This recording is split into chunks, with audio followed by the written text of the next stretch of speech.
ठीक है। Parallel plate capacitor ਦੇ ਵਿੱਚ ਆਪਾਂ ਨੇ ਕੀ ਕੀਤਾ, ਦੋ ਪਲੇਟਸ ਬਣਾ ਲਈਆਂ A ਐਂਡ B, ਉਹਨਾਂ ਦੇ ਵਿੱਚ ਦਾ ਡਿਸਟੈਂਸ ਕਿੰਨਾ ਸੀ D। ਠੀਕ ਹੈ। ਪਲੇਟ A ਦੇ ਉੱਤੇ ਕਿਹੜਾ ਚਾਰਜ ਆਪਾਂ ਨੇ ਦੇਣਾ, ਸਵੇਰੇ ਹੀ ਪੜਿਆ ਸੀਗਾ +Q। ਠੀਕ ਹੈ। ਤਾਂ ਪਲੇਟ B ਉੱਤੇ ਕਿਹੜਾ ਚਾਰਜ ਚਲ ਜਾਣਾ ਆ, -Q, ਤੇ ਇਹਨੂੰ ਆਪਾਂ ਨੇ ਕੀ ਕਰ ਦੇਣਾ ਇੱਥੋਂ ਗਰਾਊਂਡ। ਠੀਕ ਹੈ। ਤਾਂ ਇਹ ਆ ਸਾਡੇ ਕੋਲ ਸਿੰਪਲ ਡਾਇਗਰਾਮ। ਹੁਣ ਇਹਨੂੰ ਆਰਟੀਕਲ ਨੂੰ ਆਪਾਂ ਕਰਦੇ ਹਾਂ ਸ਼ੁਰੂ। ਸਭ ਤੋਂ ਪਹਿਲਾਂ ਆਪਾਂ ਨੇ ਕੀ ਕਰਨਾ, ਦੇਖ ਆਪਾਂ ਨੇ ਇਲੈਕਟ੍ਰਿਕ ਫੀਲਡ ਤਾਂ ਅਪਲਾਈ ਕਰਨੀ ਹੈ। ਇਹ ਤਾਂ ਸਾਰਿਆਂ ਨੂੰ ਪਤਾ ਕਿ ਸਰ ਆਪਾਂ ਨੇ ਇੱਥੇ ਇੱਧਰਲੀ ਸਾਈਡ ਇਲੈਕਟ੍ਰਿਕ ਫੀਲਡ ਦਾ ਅਪਲਾਈ ਕਰਨੀ ਆ। ਤਾਂ ਇਲੈਕਟ੍ਰਿਕ ਫੀਲਡ ਦਾ ਰਿਲੇਸ਼ਨ ਤੇ ਇਹਨੇ એનર્ਜੀ ਸਟੋਰ ਕਰਨੀ ਹੈ। ਠੀਕ ਹੈ। એનર્ਜੀ ਸਟੋਰ ਕਰਨੀ ਹੈ ਤਾਂ V ਵਧਣਾ ਹੈ, ਪੋਟੈਂਸ਼ੀਅਲ। ਠੀਕ ਹੈ। ਜਿੱਦਾਂ ਜਿੱਦਾਂ ਇਹਨੇ એનર્ਜੀ ਸਟੋਰ ਕਰਨੀ ਹੈ ਉੱਦਾਂ ਦਾ ਕੀ ਹੈ, ਇਹਦਾ ਪੋਟੈਂਸ਼ੀਅਲ ਵਧਣਾ ਹੈ। ਮਤਲਬ ਇਲੈਕਟ੍ਰਿਕ ਫੀਲਡ ਦਾ ਤੇ ਪੋਟੈਂਸ਼ੀਅਲ ਦਾ ਰਿਲੇਸ਼ਨ ਕੀ ਹੁੰਦਾ ਇਹਦੇ ਵਿੱਚ, ਆਪਾਂ ਨੇ ਉਹ ਯੂਜ਼ ਕਰਨਾ ਸਾਰਿਆਂ ਤੋਂ ਪਹਿਲਾਂ। ਤੇ ਇੱਥੇ ਲਿਖ ਦਿੰਦਾ ਮੈਂ electric field and potential relation. ठीक है। अब वैसे ग्रेडियंट होंदा है, ग्रेडियंट थानू मैं फिर कदे दस दूंगा, जस्ट इन्ना याद रखियो। तो की होंदा रिलेशन, वो होंदा है E is equals to BV capital आना। ठीक है। BV upon BR। ठीक है। ਇਹਨੂੰ ਆਪਾਂ ਕਹਿੰਦੇ ਆ ਗ੍ਰੇਡੀਐਂਟ। ਗ੍ਰੇਡੀਐਂਟ ਦਾ ਮਤਲਬ ਕੀ ਹੁੰਦਾ ਉਹ ਵੀ ਦੇਖ ਲਓ, ਇੱਥੇ ਲਿਖ ਵੀ ਦਿੰਦਾ ਮੈਂ। ਇਹ ਹੁੰਦਾ ਆ ਗ੍ਰੇਡੀਐਂਟ। ਗ੍ਰੇਡੀਐਂਟ ਹੁੰਦਾ ਆ ਕਿਸੇ ਵੀ, ਮਤਲਬ ਕਿਸੇ ਵੀ ਕੁਆਂਟੀਟੀ ਦਾ ਰਿਲੇਸ਼ਨ ਕਰਨਾ ਆਪਾਂ ਨੇ R ਦੇ ਨਾਲ, ਉਹਨੂੰ ਆਪਾਂ ਗ੍ਰੇਡੀਐਂਟ ਕਹਿੰਦੇ ਆ। ਮਤਲਬ V ਦਾ ਰਿਲੇਸ਼ਨ ਕਿਹਦੇ ਨਾਲ ਪਤਾ ਕੀਤਾ ਆਪਾਂ ਨੇ, R ਦੇ ਨਾਲ। R ਦਾ ਕੀ ਇਫੈਕਟ ਪੈਂਦਾ, ਉਹ ਕੀ ਹੋਣਾ ਆ, ਗ੍ਰੇਡੀਐਂਟ ਹੋਣਾ ਹੈ। ਠੀਕ ਹੈ। ਤਾਂ ਆਪਾਂ ਨੇ ਇਲੈਕਟ੍ਰਿਕ ਫੀਲਡ ਦਾ ਗ੍ਰੇਡੀਐਂਟ ਚੱਕਿਆ। ਹੁਣ ਇਹ ਦੇਖੋ ਇਹਦੇ ਵਿੱਚ ਕੀ ਇੰਪੋਰਟੈਂਸ ਹੈ ਇਹਦੀ, ਦੇਖੋ ਇਲੈਕਟ੍ਰਿਕ ਫੀਲਡ ਵੀ ਆ ਗਈ। ਠੀਕ ਹੈ। ਇਹਦੇ 'ਚ ਚਾਰਜ ਸਟੋਰ ਹੋਣਾ ਆ। ਠੀਕ ਹੈ। ਪੋਟੈਂਸ਼ੀਅਲ ਵੀ ਆ ਗਿਆ, ਤੇ ਜਿੰਨਾ ਡਿਸਟੈਂਸ ਵਧਣਾ ਆ ਉਹਦਾ ਇਫੈਕਟ ਕੀ ਪੈਣਾ, ਤਾਂ ਸਾਡੇ ਕੋਲ R ਡਿਸਟੈਂਸ ਵੀ ਆ ਗਈ। ਕਲੀਅਰ। ਹੁਣ ਆਪਾਂ ਇਹਨੂੰ ਲਿਖਦੇ ਹਾਂ ਸਿੰਪਲ ਫਾਰਮ ਵਿੱਚ, ਜੋ ਆਪਾਂ ਇਹਦੇ 'ਚ ਡਾਇਗਰਾਮ 'ਚ ਯੂਜ਼ ਕੀਤਾ, ਉੱਪਰਲੇ ਫਾਰਮੂਲੇ ਨੂੰ ਯੂਜ਼ ਕਰਕੇ। ਤਾਂ ਇਹ ਬਣ ਜਾਣਾ ਮੇਰੇ ਕੋਲ E is equals to V upon D। ਇਹ ਹੈ ਸਾਡਾ ਮੇਨ ਫਾਰਮੂਲਾ। ਠੀਕ ਹੈ। ਇੱਦਾਂ ਹੁਣ ਇੱਥੇ D ਕਿੱਥੇ ਗਏ, ਇਹ ਆਪਾਂ ਨੇ ਲਿਖਣਾ because electric field is uniform. ਠੀਕ ਹੈ। ਹੁਣ ਜਦੋਂ ਇਲੈਕਟ੍ਰਿਕ ਫੀਲਡ ਯੂਨੀਫਾਰਮ ਹੋਣੀ ਹੈ, ਤੁਸੀਂ ਆਪ ਦੇਖੋ, ਜਦੋਂ ਇਲੈਕਟ੍ਰਿਕ ਫੀਲਡ ਕੀ ਹੋਣੀ, ਯੂਨੀਫਾਰਮ, ਤਾਂ ਚੇਂਜ ਤਾਂ ਹੋਣਾ ਹੀ ਨਹੀਂ। BV ਮਤਲਬ ਹੁੰਦਾ ਚੇਂਜ ਇਨ ਪੋਟੈਂਸ਼ੀਅਲ, BR ਚੇਂਜ ਇਨ ਡਿਸਟੈਂਸ। ਜਦ ਇਲੈਕਟ੍ਰਿਕ ਫੀਲਡ ਕੀ ਆ ਗਈ, ਯੂਨੀਫਾਰਮ ਆ, ਤਾਂ ਨਾ ਆਪਾਂ ਇੱਥੇ D ਲਿਖਣਾ ਨਾ ਇੱਥੇ D ਲਿਖਣਾ। ਠੀਕ ਹੈ। E is equal to VD, ਆਪਾਂ ਨੇ ਇੱਥੋਂ ਫਾਈਂਡ ਕਰਨੀ ਹੈ ਵੈਲਿਊ V ਦੀ। ਠੀਕ। ਤਾਂ V ਇਜ਼ ਇਕੁਅਲਸ ਟੂ ਕਿਹਦੇ ਆ ਗਿਆ ਇੱਥੇ, V ਇਜ਼ ਇਕੁਅਲਸ ਟੂ, ਇਹ ਰਿਲੇਸ਼ਨ ਮੇਨ ਆ ਵਾਲਾ, ਇਹਨੂੰ ਯੂਜ਼ ਕਰਨਾ ਆਪਾਂ ਨੇ। V is equals to ED। Clear. ਇਹ ਹੈ ਸਾਡੇ ਕੋਲ ਮੇਨ ਜਿਹੜਾ ਆਪਾਂ ਬਹੁਤ ਵਾਰ ਯੂਜ਼ ਕਰਨਾ ਇਹਨੂੰ। ਇਹਨੂੰ ਦੇ ਦਿੰਦਾ, ਇਹਨੂੰ ਆਪਾਂ ਇੰਪੋਰਟੈਂਟ ਲਿਖ ਦਿੰਦਾ, ਇੱਥੇ ਇੰਪੋਰਟੈਂਟ ਲਿਖ ਦਿੰਦਾ। ਠੀਕ ਹੈ। ਇਹ ਰਿਲੇਸ਼ਨ ਯਾਦ ਰੱਖਿਓ। ਕਲੀਅਰ। ਹੁਣ ਕਹਿੰਦੇ ਦੱਸੋ ਇਲੈਕਟ੍ਰਿਕ ਫੀਲਡ ਕਿੰਨੀ ਹੈ। ਸਾਰਿਆਂ ਤੋਂ ਪਹਿਲਾਂ ਗੱਲ ਕਰਦੇ ਹਾਂ ਆਪਾਂ ਇਲੈਕਟ੍ਰਿਕ ਫੀਲਡ ਦੀ। ਤਾਂ ਇਲੈਕਟ੍ਰਿਕ ਫੀਲਡ ਕਿੰਨੀ ਹੈ, ਇਲੈਕਟ੍ਰਿਕ ਫੀਲਡ ਕਿੰਨੀ ਹੁੰਦੀ ਹੈ, ਦੇਖੀਏ। ਇਲੈਕਟ੍ਰਿਕ ਫੀਲਡ ਹੁੰਦੀ ਹੈ ਸਾਡੇ ਕੋਲ E ਇਜ਼ ਇਕੁਅਲਸ ਟੂ, ਇਸ ਪਲੇਟ ਦੇ ਉੱਤੇ ਕਿੰਨਾ ਚਾਰਜ ਆ, ਇਸ ਪਲੇਟ ਦੇ ਉੱਤੇ ਜਾਂ ਇਸ ਪਲੇਟ ਉੱਤੇ, ਦੋਨਾਂ ਉੱਤੇ, ਇਹਦੇ ਪਲੇਟ ਉੱਤੇ ਕਿੰਨਾ ਚਾਰਜ ਆ ਤੇ ਉਹਨੂੰ ਕਿੰਨਾ ਪਰਮਿਟ ਕੀਤਾ ਜਾਂਦਾ ਹੈ। ਠੀਕ ਹੈ। ਇਲੈਕਟ੍ਰਿਕ ਫੀਲਡ ਉਹਦੇ ਬਰਾਬਰ ਹੋਣੇ ਆ। ਤਾਂ ਸਰਫੇਸ ਚਾਰਜ ਡੈਂਸਿਟੀ ਕਿੰਨੀ ਹੁੰਦੀ ਹੈ, ਉਹ ਹੁੰਦੀ ਹੈ ਸਿਗਮਾ ਅਪੋਨ ਐਪਸਾਈਲਨ। ਠੀਕ ਹੈ। ਸਿਗਮਾ क्या ਹੁੰਦਾ, ਚਾਰਜ ਔਨ ਸਰਫੇਸ, ਯਾਦ ਰੱਖਿਓ। ਸਿਗਮਾ ਕੀ ਹੋਣਾ ਹੈ ਇੱਥੇ, ਸਿਗਮਾ ਹੋਣਾ ਹੈ ਚਾਰਜ ਔਨ ਸਰਫੇਸ, ਜਾਂ ਆਪਾਂ ਇਹਨੂੰ ਹੋਰ ਕੀ ਕਹਿ ਸਕਦੇ ਹਾਂ, ਪਲੇਟ। ਕਲੀਅਰ। ਹੁਣ ਦੇਖੋ, ਤਾਂ ਸਿਗਮੇ ਦੀ ਵੀ ਅੱਗੇ ਵੈਲਿਊ ਹੁੰਦੀ ਆ। ਤਾਂ ਸਿਗਮੇ ਦੀ ਵੈਲਿਊ ਕੀ ਹੁੰਦੀ ਹੈ, ਇਹਦੀ ਯਾਦ ਰੱਖਿਓ। ਇਹ ਹੁੰਦੀ ਆ ਸਿਗਮਾ ਇਜ਼ ਇਕੁਅਲਸ ਟੂ ਹੁੰਦਾ ਆ Q ਅਪੋਨ A ਦੇ। ਸਰਫੇਸ ਚਾਰਜ ਡੈਂਸਿਟੀ ਦਾ ਫਾਰਮੂਲਾ ਹੈ। ਠੀਕ ਹੈ। Sigma is equals to Q upon A। ਤਾਂ ਇਹਨੂੰ ਪੁੱਟ ਕਰ ਦੇਣਾ ਇਹਦੇ ਵਿੱਚ। ਤਾਂ E ਇਜ਼ ਇਕੁਅਲਸ ਟੂ ਕੀ ਬਣ ਜਾਣਾ ਸਾਡੇ ਕੋਲ, ਜਿਹੜਾ E ਆ ਉਹ ਦੁਬਾਰਾ ਬਣ ਜਾਣਾ ਹੈ ਮੇਰੇ ਕੋਲ Q upon epsilon not A। ਆਹੀ ਬਣਿਆ। ਠੀਕ ਹੈ। ਇਹਨੂੰ ਪੁੱਟ ਕਰ ਦੇਣਾ ਆਪਾਂ ਨੇ ਮੁੜ ਕੇ ਉੱਥੇ। ਤਾਂ ਕੀ ਬਣ ਗਿਆ ਸਾਡੇ ਕੋਲ ਰਿਲੇਸ਼ਨ, ਇਹ ਸਾਡੇ ਕੋਲ ਬਣ ਜਾਣਾ ਆ,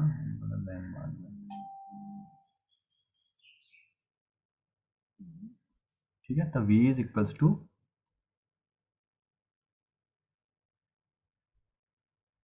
Q upon epsilon naught A into D। यही बनना रिलेशन साढ़े को। सो हुण अपन इत्थे रिलेशन किहड़ा यूज करना, नैक्सट वी नो दैट आ तां चलो असीं फाइंड कर लिया। ठीक है, we know that C is equals to Q upon V। ठीक है, तो V की वैल्यू पुट कर दो इत्थों, तो V की वैल्यू पुट कर दो, आ वैल्यू कितने पुट हो जानी आ ਇਹਦੇ ਵਿੱਚ, तो V की वैल्यू पुट करन तो बाद की बनया, ये बन गया मेरे को C is equals to Q upon QD divided by epsilon naught A। आ बनिया, तो याद रखियो जी थले वाली होंगी है ना चीज़, आ वाली सारे थले वाली ये उपर चल जाती होंगी, जी सब तो थले होंगी ना आ ये ओवर होंगी है, ये उपर चल जानी। क्लीयर। तो नैक्सट अपने की लिखना उन्हें C is equals to epsilon naught A Q divided by QD। ठीक है जी, Q ना Q कैंसल हो गया, तो C क्या आ गया सानू इंडेंट कैपेसिटेंस कितनी है पैरेलल प्लेट की, पैरेलल प्लेट की कैपेसिटेंस होनी है epsilon naught A divided by D। आया गया जी साडे कोल फाइनल फॉर्मूला। ਇਹਦੇ ਵਿੱਚ ਐਪਸਾਈਲਨ ਨੋਟ ਕੀ ਹੁੰਦਾ ਆ, ਯਾਦ ਰੱਖਿਓ ਹੁੰਦਾ ਆ ਕਨਸਟੈਂਟ। ਠੀਕ ਹੈ, ਐਪਸਾਈਲਨ ਨੋਟ ਕੀ ਹੋ ਗਿਆ ਸਾਡੇ ਕੋਲ ਕਨਸਟੈਂਟ। ਇੰਨਾ ਸਮਝ ਲੱਗ ਗਿਆ ਸਾਰਿਆਂ ਨੂੰ? ਮੈਂ ਦੁਬਾਰਾ ਪਹਿਲਾਂ ਰਿਵਾਈਜ਼ ਕਰਾਣਾ ਦੈਨ ਮੈਨੂੰ ਦੱਸਿਓ ਰੁਕ ਜਾਓ ਜੀ। ਠੀਕ ਹੈ, ਚਲੋ ਸ਼ੁਰੂ ਕਰਦੇ ਹਾਂ ਦੁਬਾਰਾ। ਦੇਖੋ ਸਭ ਤੋਂ ਪਹਿਲਾਂ ਪੈਰਲਲ ਪਲੇਟ ਕਪੈਸਿਟਰ ਕਰਨਾ ਸੀਗਾ ਆਪਾਂ ਨੇ, ਇਹ ਆ ਗਿਆ A ਤੇ B, ਦੋ ਪਲੇਟਸ ਲੈ ਲਈਆਂ। ਠੀਕ ਹੈ, ਆਪਾਂ ਨੇ ਇਲੈਕਟ੍ਰਿਕ ਫੀਲਡ ਕਿਹੜੀ ਦੇਣੀ ਹੁੰਦੀ ਆ ਪੋਜ਼ਿਟਿਵ, ਤਾਂ ਪੋਜ਼ਿਟਿਵ ਇਲੈਕਟ੍ਰਿਕ ਫੀਲਡ ਦਿੱਤੀ ਤਾਂ A ਪਲੇਟ ਤੇ ਚਾਰਜ ਕਿਹੜਾ ਆ ਗਿਆ ਪੋਜ਼ਿਟਿਵ। ਤਾਂ ਇੰਡਿਊਸਡ ਚਾਰਜ ਕਿਹੜਾ ਹੁੰਦਾ ਸਾਰਿਆਂ ਨੂੰ ਦੱਸਿਆ ਸੀ ਸਵੇਰੇ ਵੀ, ਇੰਡਿਊਸਡ ਚਾਰਜ ਆਣਾ ਇੱਥੇ ਨੈਗੇਟਿਵ। ਕਲੀਅਰ। ਦੋ ਪਲੇਟਸ ਦੇ ਵਿਚਲਾ ਡਿਸਟੈਂਸ ਕਿੰਨਾ ਆ ਗਿਆ ਸਾਡੇ ਕੋਲ D। ਤਾਂ ਸਭ ਤੋਂ ਪਹਿਲਾਂ ਆਪਾਂ ਨੇ ਸ਼ੁਰੂ ਕਰਨਾ ਹੈ ਇਸ ਫਾਰਮੂਲੇ ਤੋਂ, ਇਹਨੂੰ ਕਹਿੰਦੇ ਗ੍ਰੇਡੀਐਂਟ। ਠੀਕ ਹੈ, ਇਲੈਕਟ੍ਰਿਕ ਫੀਲਡ ਐਂਡ ਪੋਟੈਂਸ਼ੀਅਲ ਦਾ ਰਿਲੇਸ਼ਨ ਕੀ ਹੁੰਦਾ ਹੈ E is equals to dV upon dR। ਹੁਣ ਜੇ ਇਹ ਯੂਨੀਫਾਰਮ ਫੀਲਡ ਆਪਣੀ ਤਾਂ ਚੇਂਜ ਤਾਂ ਹੋਣਾ ਹੀ ਨਹੀਂ ਕੋਈ ਵੀ ਇਹਨਾਂ ਵਿੱਚ, ਤੇ ਇਹਨੂੰ ਸਿੰਪਲੀ ਕੀ ਲਿਖ ਦੇਣਾ E is equals to VD। ਠੀਕ ਹੈ, V ਅਪੋਨ D। ਦੇਖੋ V ਦੀ ਵੈਲਿਊ ਫਾਈਂਡ ਕਰਨੀ ਹੈ ਆਪਾਂ ਨੇ, ਤੇ V ਦੀ ਵੈਲਿਊ ਪੋਟੈਂਸ਼ੀਅਲ ਕਾਹਤੇ, ਜਦੋਂ ਇਲੈਕਟ੍ਰਿਕ ਫੀਲਡ ਅਪਲਾਈ ਕੀਤੀ ਚਾਰਜ ਇੱਥੇ ਅਪਲਾਈ ਕੀਤਾ ਤਾਂ ਕਪੈਸਿਟਰ ਵਿੱਚ ਪੋਟੈਂਸ਼ੀਅਲ ਵੱਧਦਾ ਹੁੰਦਾ, ਤੁਹਾਨੂੰ ਦੱਸਿਆ ਸੀਗਾ Q directly proportional to V। यही पढ़िया सी ना अपने कैपेसिटर का, जो पढ़िया होगा हम सवेर उन्होंने पता होना Q directly proportional to V, कि जिदा जिदा चार्ज बढ़ावांगे उदा उदा V बढ़ना है। तो अपन इतने की फाइंड किया V, यही इंपॉर्टेंट रिलेशन। तो E कितनी है, हुण इहदे इलैक्ट्रिक फील्ड कितनी है, इलैक्ट्रिक फील्ड होंगी है जी जिन्ना इत्थे आपां ने चार्ज अप्लाई किया डिवाइडेड बाय एप्सिलॉन नॉट। ठीक है, तो सरफेस चार्ज डेंसिटी की होंगी है सिग्मा, मतलब ये एक सरफेस आ, ये उत्ते जिन्ना चार्ज है उन्होंने आपां की नोट करते हैं सिंपल सिग्मा का, डिवाइडेड बाय एप्सिलॉन नॉट। साडे कोल E की वैल्यू होगी, अगे सिग्मा किहदे बराबर हुंदा, सिग्मा हुंदा है Q अपॉन A, मतलब कितना चार्ज है सरफेस के उत्ते डिवाइडेड बाय कितना एरिया। तो साडे कोल E का रिलेशन की बन गया in the end Q upon epsilon naught A। ये पुट कर देना किहदे विच E दे विच। ठीक है, तो सानू आ मिलिया। हुण इहदे बाद असीं की लिखना, वी नो दैट कि C इज कैपेसिटी पता करनी आपां ने, C is equal to Q upon V।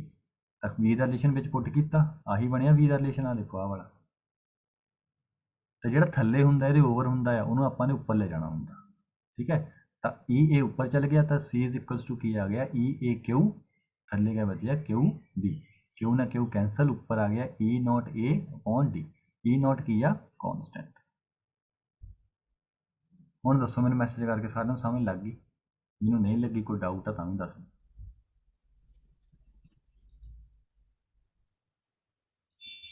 ਸਾਰੇ ਜਣੇ ਮੈਸੇਜ ਕਰ ਦਿਓ, ਮੈਂ ਪੜ੍ਹਦਾ। ਹਾਂਜੀ ਭਾਜੀ।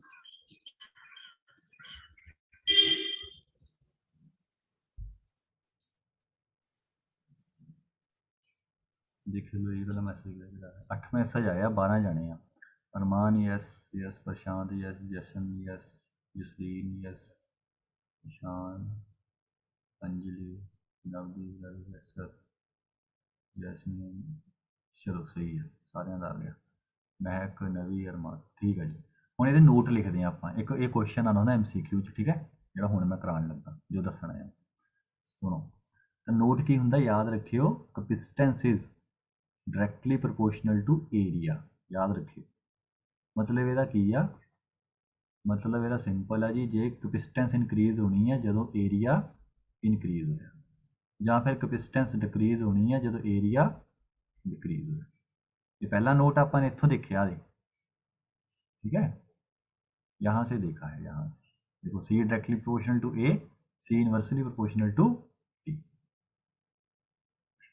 तो नेक्स्ट ਇਹਦੇ ਵਿੱਚ ਆ ਗਿਆ C inversely proportional to D। ਇਹਦਾ ਮਤਲਬ ਕੀ ਆ ਹੁਣ, ਮਤਲਬ C ਵਧਿਆ D ਕੀ ਹੋਣਾ ਘੱਟ, ਜਦੋਂ C ਘਟਿਆ ਤਾਂ D ਕਿਆ ਹੋਣਾ ਜ਼ਿਆਦਾ। ਇਹ ਯਾਦ ਰੱਖਿਓ ਬਸ, ਇੰਨਾ ਕੁ ਗੱਲ ਕਲੀਅਰ।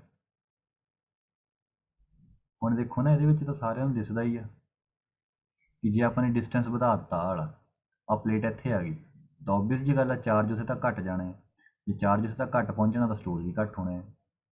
ਠੀਕ ਹੈ, ਇਹ ਸੀਗਾ ਸਾਡੇ ਕੋਲ ਪਹਿਲਾ ਆਰਟੀਕਲ ਸਾਡਾ ਜਿਹੜਾ ਪੂਰਾ ਹੋ ਗਿਆ। ਸਾਰਿਆਂ ਨੂੰ ਕਲੀਅਰ ਆ। ਹੁਣ ਆਪਾਂ ਨੇ ਕੀ ਕਰਨਾ, ਇਹਦੇ ਵਿੱਚ ਡਾਇਲੈਕਟ੍ਰਿਕ ਰੱਖਣਾ। ਠੀਕ ਹੈ, ਹੁਣ ਆਪਾਂ ਨੇ ਕੀ ਕਰਨਾ, ਇੱਥੇ ਆਪਾਂ ਨੇ ਡਾਇਲੈਕਟ੍ਰਿਕ ਰੱਖ ਦੇਣਾ ਇੱਦਾਂ।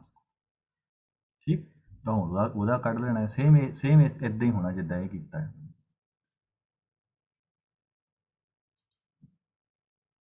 स्क्रीनशॉट पता नहीं मिल रहा, पता नहीं। चलो हो गया सही। नैक्सट टॉपिक अपना जे हुणे पढ़ लियो, ठीक है। हुण मैं क्लास जो ओवर की नाले कर लियो ना, पैरेलल प्लेट कैपेसिटर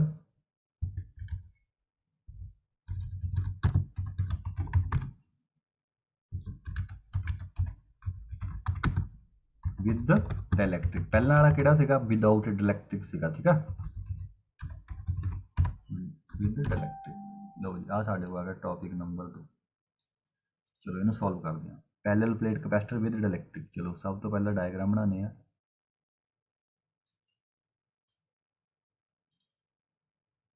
इधर ही बनाना डायग्राम है ना, नहीं तो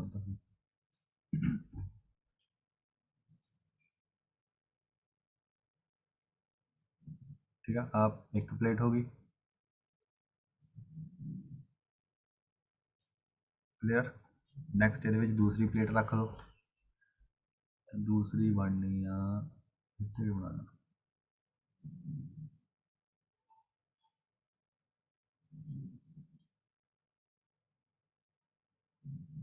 ठीक है, दो प्लेट्स मैं रख देते हैं। हुण ये सेंटर में की रखना अपने डायलैक्ट्रिक, तो डायलैक्ट्रिक भी सिलेक्ट कर लो। आ रख दिता डायलैक्ट्रिक, थोड़ी यदि क्लियर। हुण चलो ये नेमिंग करिए। जी डायलैक्ट्रिक की थिकनेस सी, डायलैक्ट्रिक की थिकनेस कितनी होनी है, T। ठीक है, अरे यार ये तो ज़्यादा बड़ा। ठीक है, आ साढ़े को डायलैक्ट्रिक की थिकनेस। नैक्सट साढ़े को आ गया आ साढ़े को प्लेट्स। क्लियर, डायग्राम जी होगी रेडी। हुण देखो इन्हां नूं ध्यान नाल नेमिंग कर लैंदे। पहलां आ प्लेट A, आ प्लेट B। चार्ज आपां ने किहड़ा देना, पॉजिटिव। ठीक है, ए प्लेट में पॉजिटिव चार्ज था। डायलैक्ट्रिक उत्ते किहड़ा आना है, ये तो सारिਆਂ ਨੂੰ पता होना चाहिए। डायलैक्ट्रिक उत्ते किहड़ा आना, नैगेटिव। ठीक है जी, इस साइड डायलैक्ट्रिक दे नैगेटिव आया तो उस साइड किहड़ा जाना, पॉजिटिव। ठीक है, जिधर पॉजिटिव आया तो वायर के दूसरी साइड किहड़ा पहुंचना, फैंड दे विच इत्थे किहड़ा आना, नैगेटिव। क्लियर। इलैक्ट्रिक फील्ड किहड़ी अप्लाई की आपां ने, E। ठीक है, पैरेलल प्लेट की थिकनेस कितनी सी, D। डायलैक्ट्रिक की कितनी सी, T। दो चीज़ां हो गई। हुण ध्यान नाल समझो, ये पहला रिलेशन किहड़ा लिखना आपां ने, उही जिहड़ा उहदे च यूज़ कीता सी, किहड़ा V is equal to ED। ठीक है, इत्थे लिख दिंदा मैं V is equals to E into D। But इन्ना सिंपल नहीं आपां ने यूज़ करना। ठीक है, हुण देखो ये यार दो गल्लां देखो ध्यान नाल। देखो जी E आ हैगी एयर, आ इन्ना एरिया जिथे डायलैक्ट्रिक नहीं है, ये हैगी एयर। तो इत्थे E की वैल्यू कुछ होर होनी है, क्यों, क्योंकि असी पढ़िया सी ना एप्साइलन नॉट। एप्साइलन नॉट हुंदा जिहड़ा परमिट करदा इलैक्ट्रिक फील्ड नूं कि तू गो थ्रू होना कि नहीं, किन्नी होना किन्नी नहीं। तो इत्थे तो सीगी एयर। ठीक है, ये इलैक्ट्रिक फील्ड की वैल्यू कुछ होर होनी है। इत्थे हैगा डायलैक्ट्रिक, इत्थे इलैक्ट्रिक फील्ड की वैल्यू कुछ ਹੋਰ ਹੋਣੀਆਂ ਤਾਂ ਆਪਾਂ ਨੇ ਇਹਨੂੰ 2 ਵਾਰ ਸੇਵ ਕਰਨਾ ਹੈ ਸੇਮ ਰਿਲੇਸ਼ਨ ਨੂੰ। ਇੱਕ ਵਾਰੀ ਇਹ ਆਪਾਂ ਨੇ ਕਿਹਦੇ ਲਈ ਲਿਖਣਾ ਹੈ, ਇੱਥੇ ਮੈਂ ਲਿਖ ਦਿੰਦਾ। ਇੱਕ ਵਾਰੀ ਆਪਾਂ ਨੇ ਇਹ ਲਿਖਣਾ 에ਅਰ ਦੇ ਲਈ, ਠੀਕ ਹੈ। ਇੱਕ ਵਾਰੀ ਆਪਾਂ ਨੇ ਇਹ ਲਿਖਣਾ ਆ ਡਾਇਲੈਕਟ੍ਰਿਕ ਦੇ ਲਈ। ਕਲੀਅਰ। ਤਾਂ ਇੱਥੇ 에ਅਰ ਵਾਲਾ ਲਿਖ ਦਿੰਦਾ ਮੈਂ। 에ਅਰ ਵਾਲਾ ਕਿੱਦਾਂ ਦਾ ਹੋਣਾ? 에ਅਰ ਵਾਲਾ ਹੋਣਾ ਆ ਦੇਖ, ਜਿਹੜੀ ਇੱਥੇ 에ਅਰ ਦੇ ਵਿੱਚ ਹੋਣੀ ਹੈ ਸਾਡੇ ਕੋਲ ਇਲੈਕਟ੍ਰਿਕ ਫੀਲਡ, ਉਹਦੇ ਲਈ ਤਾਂ 에ਅਰ ਵਾਲਾ ਹੋਣਾ ਆ E ਨੋਟ ਇਲੈਕਟ੍ਰਿਕ ਫੀਲਡ, ਠੀਕ ਹੈ। ਤਾਂ ਡਿਸਟੈਂਸ ਕਿੰਨਾ ਹੈ E ਨੋਟ ਦਾ? ਦੇਖੋ ਤਾਂ E ਨੋਟ ਕਿੰਨਾ ਹੈ, D ਦੇ ਵਿੱਚੋਂ T ਨੂੰ ਮਾਈਨਸ ਕਰ ਲਓ, D ਮਾਈਨਸ T, ਇਹ ਆ ਗਿਆ 에ਅਰ ਦਾ, ਠੀਕ ਹੈ। ਸਮਝ ਲੱਗੀ ਕਿੱਦਾਂ ਕਹਿਣਾ? ਦੇਖੋ ਆਹ ਤਾਂ ਸੀਗਾ T ਸੌਰੀ, ਆਹ ਸੀਗਾ ਸਾਡਾ D, ਇਹਨਾਂ ਨੂੰ ਮਾਈਨਸ ਕੀਤਾ ਤਾਂ ਬਚਿਆ ਗਿਆ ਇੱਕ ਆਹ ਡਿਸਟੈਂਸ ਬਚ ਗਿਆ, ਇੱਕ ਆਹ ਵਾਲਾ, ਠੀਕ ਹੈ। ਇਹਦੇ ਵਿੱਚ ਇਲੈਕਟ੍ਰਿਕ ਫੀਲਡ ਕਿੰਨੀ ਸੀਗੀ E ਨੋਟ, ਤਾਂ E ਨੋਟ ਨੂੰ ਮਲਟੀਪਲਾਈ ਕੀਤਾ ਕਿਹਦੇ ਨਾਲ? ਮੈਂ D ਮਾਈਨਸ T ਨਾਲ, ਸੇਮ ਆਹੀ ਰਿਲੇਸ਼ਨ ਆ V is equals to. Next ਆ ਗਿਆ ਡਾਇਲੈਕਟ੍ਰਿਕ ਵਾਲਾ। ਡਾਇਲੈਕਟ੍ਰਿਕ ਦੇ ਲਈ ਕੀ ਕਰਨਾ ਆਪਾਂ ਨੇ? ਡਾਇਲੈਕਟ੍ਰਿਕ ਦੇ ਲਈ ਇਲੈਕਟ੍ਰਿਕ ਫੀਲਡ ਹੋਣੀ ਹੈ E, ਤਾਂ ਡਿਸਟੈਂਸ ਕੀ ਹੋਣਾ ਆ T, ਠੀਕ ਹੈ। ਇੱਥੇ ਤੱਕ ਤਾਂ ਸਮਝ ਲੱਗ ਗਿਆ ਹੋਣਾ ਸਾਰਿਆਂ ਨੂੰ। ਨੈਕਸਟ ਤਾਂ V ਇਜ਼ ਇਕੁਅਲਸ ਟੂ ਕੀ ਬਣਿਆ? ਸ਼ੁਰੂ ਕਰਦੇ ਹਾਂ article. V is equals to ਬਣਦਾ ਆ 에ਅਰ ਦੇ ਲਈ ਪਲੱਸ ਡਾਇਲੈਕਟ੍ਰਿਕ ਦੇ ਲਈ, ਠੀਕ ਹੈ। ਤਾਂ ਇਹ ਬਣ ਗਿਆ ਸਾਡੇ ਕੋਲ V is equals to air ਦੇ ਲਈ ਹੈਗਾ ਸਾਡੇ ਕੋਲ E naught D minus T, ਠੀਕ ਹੈ, ਪਲੱਸ ਡਾਇਲੈਕਟ੍ਰਿਕ ਦੇ ਲਈ ਕੀ ਬਚਿਆ E ਇੰਟੂ T। ਆਹ ਸਾਡੇ ਕੋਲ ਮੇਨ ਰਿਲੇਸ਼ਨ ਆ ਗਿਆ।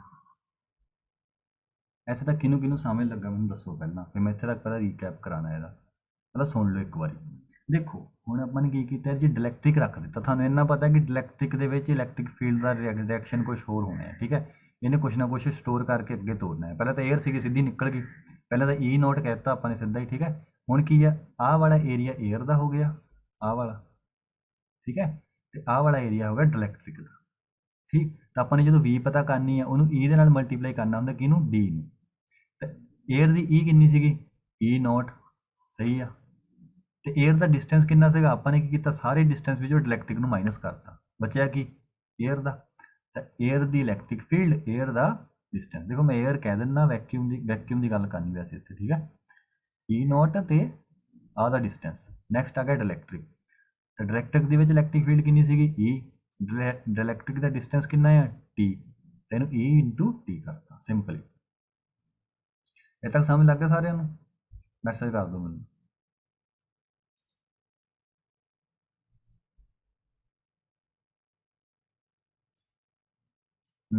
ਠੀਕ ਆ ਜੀ,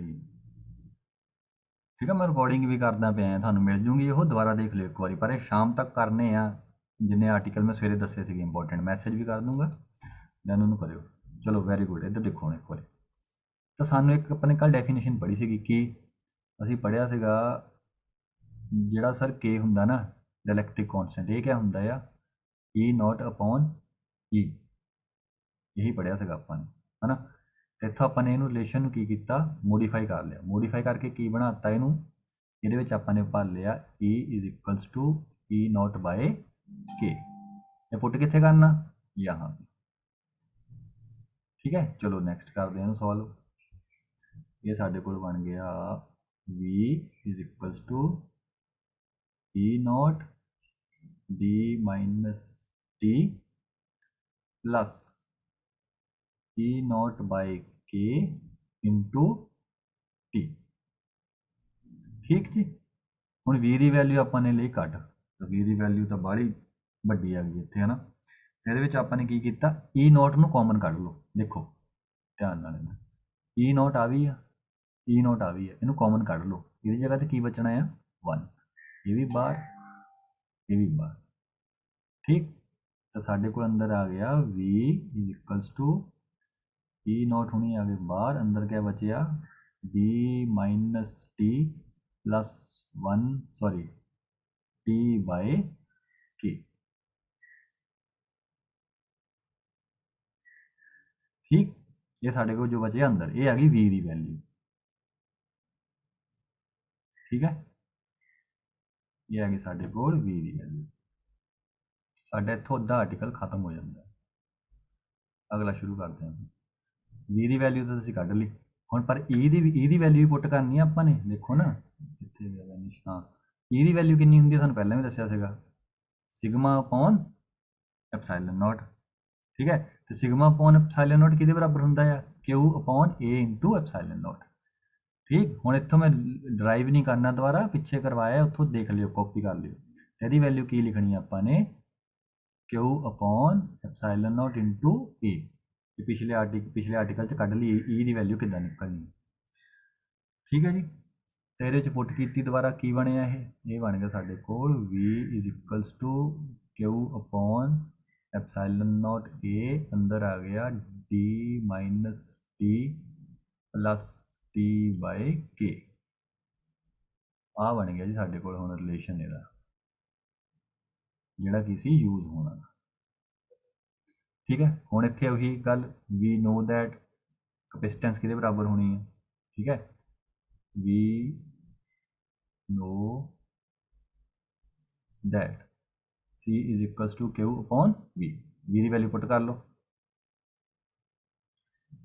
ਇਹ ਬਣ ਗਿਆ C is equals to Q upon V। V ਦੀ ਵੈਲਿਊ ਇੱਥੇ ਲਿਖਦਾ ਮੈਂ ਹੁਣ, ਕਲਰ ਚੇਂਜ ਕਰਕੇ ਥੋੜਾ ਜਿਹਾ, ਰੁਕੋ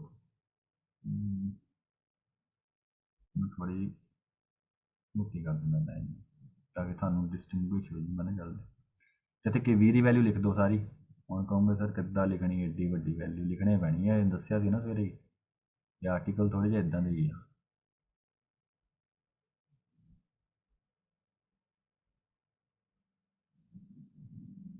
ਲਓ ਜੀ, ਲਿਖਤੀ ਵੈਲਿਊ, ਸਿੰਪਲ ਜੀ ਗੱਲ ਆ ਹੋ ਜਾਣੇ ਕੱਟ। ਠੀਕ ਹੈ, ਆ ਹੋ ਜਾਣੇ ਕੱਟ। ਮੈਂ ਤੁਹਾਨੂੰ ਖੁਦ ਵੀ ਦੱਸਿਆ ਸੀਗਾ ਪਹਿਲੇ ਆਰਟੀਕਲ ਵਿੱਚ ਵੀ, ਜਿਹੜਾ ਥੱਲੇ ਵਾਲਾ ਹੁੰਦਾ ਕਿੱਥੇ ਚਲ ਜਾਂਦਾ ਹੁੰਦਾ, ਇਹ ਚਲ ਜਾਂਦਾ ਹੁੰਦਾ ਉੱਪਰ।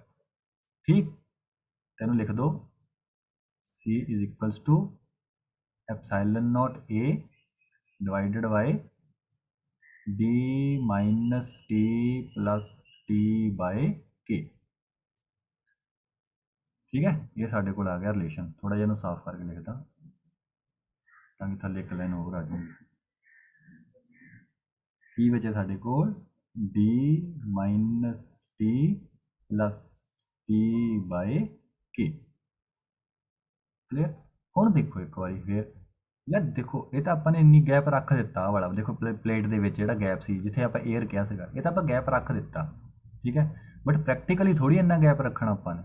ਪ੍ਰੈਕਟੀਕਲੀ ਕੀ ਹੈ, ਗੈਪ ਹੁੰਦਾ ਹੀ ਨਹੀਂ, ਆਲਮੋਸਟ ਮਾਈਨਰ ਜਿਹਾ, ਜੇ ਹੋਇਆ ਵੀ ਤਾਂ ਬਹੁਤ ਘੱਟ, ਨਹੀਂ ਤਾਂ ਆਪਾਂ ਨੇ ਕੀ ਕਰਨਾ, ਇਹਨੂੰ ਅਵੋਇਡ ਕਰਨਾ। ਮਤਲਬ ਜੇ ਗੈਪ ਨਾ ਹੋਵੇ ਵਾਲਾ, ਸਪੋਜ਼ ਕਰੋ ਗੈਲੈਕਟਿਕ ਇੰਨਾ ਮੋਟਾ ਹੋ ਜਾਵੇ। ਠੀਕ ਹੈ, ਇਹਨੂੰ ਮੈਂ ਬਣਾ ਕੇ ਦੱਸ ਦਿੰਦਾ ਦੁਬਾਰਾ, ਦੇਖਿਓ ਧਿਆਨ ਨਾਲ। ਇਹ ਆ ਦੇਖੋ, ਸਪੋਜ਼ ਕਰੋ ਡਾਇਲੈਕਟ੍ਰਿਕ ਐਦਾਂ ਦਾ ਹੋ ਜਾਵੇ, ਇੱਥੋਂ ਲੈ ਕੇ ਇੱਥੇ ਤੱਕ ਆ ਹੋ ਜਾਵੇ ਡਾਇਲੈਕਟ੍ਰਿਕ ਸਾਰਾ, ਹੈ ਨਾ। ਤਾਂ ਫੇਰ ਕੀ ਬਣਨਾ ਹੈ, ਦੁਬਾਰਾ ਬਣਾ ਦੇਣਾ, ਦੇਖੋ ਡਾਇਲੈਕਟ੍ਰਿਕ ਆ ਹੋ ਜਾਵੇ ਸਾਰਾ, ਇੱਥੇ ਤੱਕ ਡਾਇਲੈਕਟ੍ਰਿਕ ਆ ਗਿਆ। ਤਾਂ ਮਤਲਬ T is equal to D ਹੋ ਸਕਦਾ ਨਾ, ਫਿਰ ਇੰਨਾ ਕਦਾ ਪਤਾ ਨਾ। ਤਾਂ T ਇਜ਼ ਇਕੁਅਲਸ ਟੂ ਕੀ ਹੋ ਜਾਣਾ ਆ ਦੋਨੇ ਕੀ ਹੋ ਜਾਣੇ ਆ, ਇੱਕ ਦੂਜੇ ਦੇ ਬਰਾਬਰ ਹੋ ਜਾਣੇ ਆ। ਕਿਉਂ, ਕਿਉਂਕਿ ਡਾਇਲੈਕਟ੍ਰਿਕ ਆਪਾਂ ਨੇ ਬੜਾ ਕਰ ਦਿੱਤਾ। ਠੀਕ ਹੈ, ਤਾਂ ਹੁਣ ਦੇਖੋ, ਤਾਂ ਇਹਦੇ ਵਿੱਚ ਜੇ ਆਪਾਂ ਡਾਇਲੈਕਟ੍ਰਿਕ ਨੂੰ ਵੱਡਾ ਰੱਖੀਏ ਤਾਂ ਕੀ ਹੋ ਜਾਣਾ ਹੈ, ਇੱਥੇ ਲਿਖ ਦਿੰਦਾ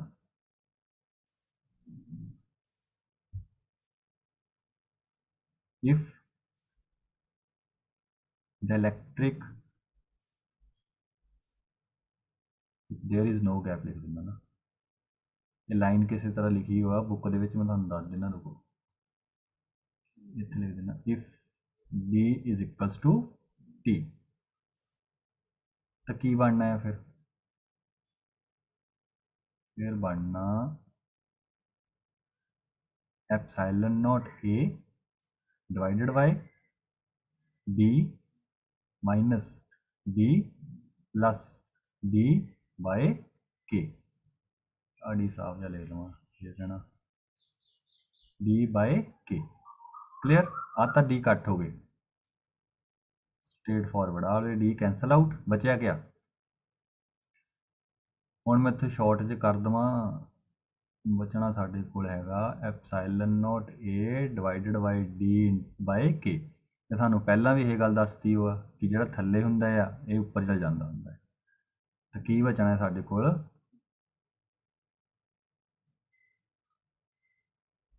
ਕਪੈਸਿਟਰ ਦਾ ਸਾਡਾ ਫਾਰਮੂਲਾ ਇਨ ਦਾ ਐਂਡ ਆ ਗਿਆ K epsilon not A divided by D। ਆ ਸਾਡੇ ਕੋਲ ਫਾਰਮੂਲਾ ਆ ਗਿਆ ਜਦੋਂ ਆਪਾਂ ਨੇ ਡਾਇਲੈਕਟ੍ਰਿਕ ਰੱਖਣਾ। ਇਹਦੇ ਵਿੱਚ ਦੋ ਕੌਨਸਟੈਂਟ ਹੋਣੇ ਆ, ਇੱਕ K ਦੀ ਵੈਲਿਊ ਕੌਨਸਟੈਂਟ ਹੋਣੀ ਆ, ਇੱਕ ਐਪਸਾਈਲਨ ਨੋਟ ਦੀ ਵੈਲਿਊ ਕੌਨਸਟੈਂਟ ਹੋਣੀ। ਠੀਕ ਹੈ, but K the value dielectric ਤੇ ਡਿਪੈਂਡ ਕਰਦੀ ਆ। ਹੁਣ ਇੱਥੇ ਕੌਨਸਟੈਂਟ ਦਾ ਕਹਿ ਦਿਓ K ਕਿਆ ਹੁੰਦਾ ਕਿ ਇਹ ਡਾਇਲੈਕਟ੍ਰਿਕ ਉੱਤੇ ਆਪਾਂ ਕਿੰਨੀ ਇਲੈਕਟ੍ਰਿਕ ਫੀਲਡ ਪਾਈਏ ਕਿ ਇਹ ਕੰਮ ਕਰੇ, ਖਰਾਬ ਨਾ ਹੋਵੇ। ਮੈਂ ਤੁਹਾਨੂੰ ਪਹਿਲਾਂ ਵੀ ਦੱਸਿਆ ਸੀ K ਕਿਆ ਹੁੰਦਾ ਆ ਵੀ ਡਾਇਲੈਕਟ੍ਰਿਕ ਆ ਜਿਹੜਾ ਕਿੰਨਾ ਸਹਿ ਸਕਦਾ ਆ, ਬਸ ਖਰਾਬ ਨਹੀਂ ਹੋਣਾ ਚਾਹੀਦਾ। ਤਾਂ ਮੈਕਸਿਮਮ ਵੈਲਿਊ ਹੁੰਦੀ ਆ K ਦੱਸਦਾ ਆ। ਠੀਕ ਹੈ, ਹੁਣ ਇੱਕ ਵਾਰੀ ਰੀਕੈਪ ਕਰ ਲੈਂਦੇ ਹਾਂ ਇਹਨੂੰ।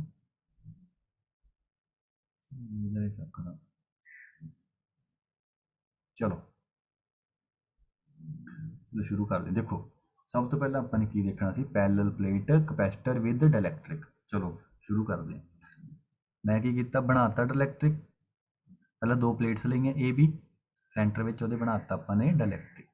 ਠੀਕ ਹੈ, ਇੱਥੇ ਆਪਾਂ ਨੇ ਕੀ ਲਾਇਆ, ਪੋਜ਼ਿਟਿਵ ਚਾਰਜ ਇਹਨੂੰ ਦਿੱਤਾ, ਤਾਂ ਇੰਡਿਊਸ ਕਿਹੜਾ ਹੋਣਾ, ਨੈਗੇਟਿਵ। ਤਾਂ ਡਾਇਲੈਕਟ੍ਰਿਕ ਦੇ ਇੱਧਰਲੀ ਸਾਈਡ ਜੇ ਨੈਗੇਟਿਵ ਆਇਆ ਉੱਧਰਲੀ ਸਾਈਡ ਕਿਹੜਾ ਜਾਣਾ, ਪੋਜ਼ਿਟਿਵ। ਇਹਨੇ ਇੰਡਿਊਸ ਕਿਹੜਾ ਕਰਨਾ, ਨੈਗੇਟਿਵ। ਇਹਨਾਂ ਤਾਂ ਸਾਰਿਆਂ ਨੂੰ ਕਲੀਅਰ ਹੋ ਗਿਆ। ਡਾਇਲੈਕਟ੍ਰਿਕ ਦੀ ਵਿਡਥ ਕਿੰਨੀ ਸੀਗੀ, T, ਤੇ ਪਲੇਟ ਟੂ ਪਲੇਟ ਕਿੰਨੀ ਵਿਡਥ ਸੀਗੀ, D। ਤਾਂ 에ਅਰ ਕਿੰਨੀ ਹੋਈ, D ਦੇ ਵਿੱਚੋਂ T ਨੂੰ ਮਾਈਨਸ ਕਰ ਦਿਓ। ਕਲੀਅਰ। ਹੁਣ ਆਪਾਂ ਨੇ ਰਿਲੇਸ਼ਨ ਯੂਜ਼ ਕਰਨਾ ਹੋਈ ਸਿੱਧਾ। ਹੁਣ ਦੇਖੋ V is equal to ED ਕਿੱਦਾਂ ਆ, ਪਿੱਛੋਂ ਦੇਖ ਲਿਓ। ਉਹ ਲਿਖਣਾ ਜ਼ਰੂਰ ਆ ਬਟ ਇਹ ਤੋਂ ਪਹਿਲਾਂ ਲਿਖਣਾ ਆ, ਉਹ ਪਿੱਛੋਂ ਦੇਖ ਲਿਓ ਕਿੱਦਾਂ ਲਿਖਿਆ ਸੀਗਾ ਆਪਾਂ ਨੇ। ਤਾਂ V is equals to E into D। ਠੀਕ ਹੈ, ਇਹ ਰਿਲੇਸ਼ਨ। ਹੁਣ ਇਹ ਜਿਹੜਾ ED ਹੈ ਇਹ ਦੋ ਲਈ ਹੋਣਾ, ਇੱਕ ਤਾਂ ਹੋਣਾ ਡਾਇਲੈਕਟ੍ਰਿਕ ਲਈ, ਇੱਕ ਹੋਣਾ ਹੈ 에ਅਰ ਲਈ। ਠੀਕ ਹੈ, ਤਾਂ 에ਅਰ ਦੇ ਲਈ ਕਿੱਦਾਂ ਆਣਾ, E note electric field, E note ਮਤਲਬ ਪਿਓਰ 에ਅਰ ਦੀ ਇਲੈਕਟ੍ਰਿਕ ਫੀਲਡ ਜਾਂ ਵੈਕਿਊਮ ਦੀ ਇਲੈਕਟ੍ਰਿਕ ਫੀਲਡ ਇੰਟੂ ਡਿਸਟੈਂਸ। ਤਾਂ ਵੈਕਿਊਮ ਦਾ ਡਿਸਟੈਂਸ ਕਿੰਨਾ ਸੀਗਾ 에ਅਰ ਦਾ, ਇਹ ਡਿਸਟੈਂਸ ਸੀਗਾ D ਦੇ ਵਿੱਚੋਂ T ਨੂੰ ਘਟਾ ਦਿਓ, ਤਾਂ ਬਚਣਾ ਕੀ ਆ, ਆਹ ਵਾਲਾ।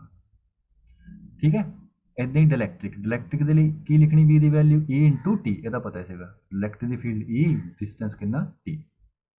ਤਾਂ ਦੋਨੇ ਪੁੱਟ ਕੀਤੇ, ਜੋੜਤੇ, ਟੋਟਲ V ਆ ਗਿਆ। ਹੁਣ ਸਾਨੂੰ K ਦੀ ਵੈਲਿਊ ਪਤਾ ਸੀ, K ਕਿਆ ਹੁੰਦਾ ਆ, ਕਿੰਨੀ ਇਲੈਕਟ੍ਰਿਕ ਫੀਲਡ ਅਪਲਾਈ ਕੀਤੀ ਡਿਵਾਈਡਡ ਬਾਈ ਕਿੰਨੀ ਰਿਡਿਊਸ ਹੋ ਕੇ ਬਚ ਗਈ। ਤੇ ਇੱਥੋਂ ਆਪਾਂ ਨੇ ਕੀ ਕਰਨੀ, E ਦੀ ਵੈਲਿਊ ਫਾਈਂਡ ਕਰ ਲੈਣੀ। E ਦੀ ਵੈਲਿਊ ਫਾਈਂਡ ਕਰਕੇ ਉੱਪਰਲੀ ਇਕੁਏਸ਼ਨ 'ਚ ਦਿੱਤੀ ਭਰ। ਠੀਕ ਹੈ, ਤਾਂ ਬਣ ਗਿਆ ਇਕੁਏਸ਼ਨ ਸਾਡੇ ਕੋਲ ਸਾਰੀ। ਹੁਣ ਇੱਥੋਂ ਕੀ ਕਾਮਨ ਗਿਆ ਬਾਹਰ, E ਨੋਟ ਕਾਮਨ ਕੱਢ ਲੈਣਾ। ਤੇ E ਨੋਟ ਕਾਮਨ ਕੱਢਿਆ, ਅੰਦਰ ਕਿਆ ਬਚਿਆ, D minus T plus T ਬਾਈ K। ਠੀਕ ਹੈ, E ਨੋਟ ਦੀ ਵੈਲਿਊ ਕਿੰਨੀ ਹੁੰਦੀ ਆ, ਪਿਛਲੀ ਆਰਟੀਕਲ 'ਚ ਦੇਖ ਲਈ ਆ, ਸਿੱਧੀ ਪੁੱਟ ਕਰਤੀ, ਆ ਬਣ ਗਿਆ ਸਾਡੇ ਕੋਲ ਪੂਰਾ ਰਿਲੇਸ਼ਨ। ਇਹ ਤੋਂ ਬਾਅਦ ਵੀ ਨੋ ਦੈਟ ਕਿ C is equal to Q upon V। V ਦੀ ਵੈਲਿਊ ਪੁੱਟ ਕੀਤੀ ਥੱਲੇ, Q ਉੱਪਰ, Q ਨੇ Q ਨੂੰ ਕੈਂਸਲ ਕੀਤਾ, ਥੱਲੇ ਵਾਲੀ ਚੀਜ਼ ਚੱਲ ਜਾਂਦੀ ਹੈ ਸਿੱਧੀ ਉੱਪਰ, ਤਾਂ ਲਿਖਤਾ ਮੈਂ ਰਿਲੇਸ਼ਨ। ਠੀਕ ਹੈ, ਹੁਣ ਰਿਲੇਸ਼ਨ ਤੋਂ ਬਾਅਦ ਇਫ, ਹੁਣ ਜੇ ਮੈਂ ਕਹਿ ਦਵਾਂ ਇਹਦੇ 'ਚ 에ਅਰ ਹੋਵੇ ਹੀ ਨਾ, ਪ੍ਰੈਕਟੀਕਲੀ ਇਹ ਹੁੰਦਾ ਕਿ ਇਹਦੇ 'ਚ 에ਅਰ ਬਚਣੀ ਨਹੀਂ, ਐਨ ਜਿਹੜਾ ਡਾਇਲੈਕਟ੍ਰਿਕ ਹੋਣਾ ਨਾ ਐਨ ਫਿੱਟ ਹੋਣਾ ਪੂਰਾ ਪੂਰਾ। ਠੀਕ ਹੈ, ਇੱਕਦਮ ਪੂਰਾ ਪੂਰਾ ਹੋਣਾ ਹੈ। ਤੈਨੂੰ ਲਿਖ ਸਕਦਾ D is equal to T, ਤਾਂ ਮੈਂ ਕੀ ਕੀਤਾ, T ਨੂੰ ਵੀ D ਲਿਖਤਾ। ਤਾਂ ਆ D ਤਾਂ ਕੱਟ ਹੋ ਗਏ, ਬਚਿਆ ਗਿਆ D ਅਪੋਨ K। ਆ ਦੇ ਇੱਥੇ D ਅਪੋਨ K, ਤਾਂ K ਥੱਲੇ ਵਾਲਾ ਉੱਪਰ ਚੱਲ ਗਿਆ। ਆ ਸਾਡੇ ਕੋਲ ਰਿਲੇਸ਼ਨ ਆ। ਠੀਕ ਹੈ, ਹੁਣ ਦੱਸ ਦਿਓ ਜੇ ਕਿਸੇ ਨੂੰ ਇਹਨੂੰ ਸਮਝ ਨਹੀਂ ਲੱਗੀ ਜਾਂ ਕਿਸੇ ਨੂੰ ਇਹਦੇ 'ਚ ਡਾਊਟ ਆ ਕੋਈ, ਨਹੀਂ ਤਾਂ ਬਾਅਦ 'ਚ ਰੀਡਿੰਗ ਲੈ ਕੇ ਦੱਸਿਓ। ਮੈਸੇਜ ਕਰ ਦਿਓ ਜਿਨ੍ਹਾਂ ਨੂੰ ਐਨ ਸਮਝ ਲੱਗ ਗਈ। ਚਲੋ ਮੈਸੇਜ ਨਹੀਂ, ਮੈਸੇਜ ਕਰ ਦਿਓ, ਮੈਸੇਜ। ਮੈਂ ਇਹਨੂੰ ਰੰਗ ਬਿਰੰਗੇ ਜਿਹੇ ਰੰਗ ਲਾ ਦੇਵਾਂ, ਹੈ ਨਾ, ਕਲੀਅਰ ਦਿਸੂਗਾ ਤੁਸੀਂ।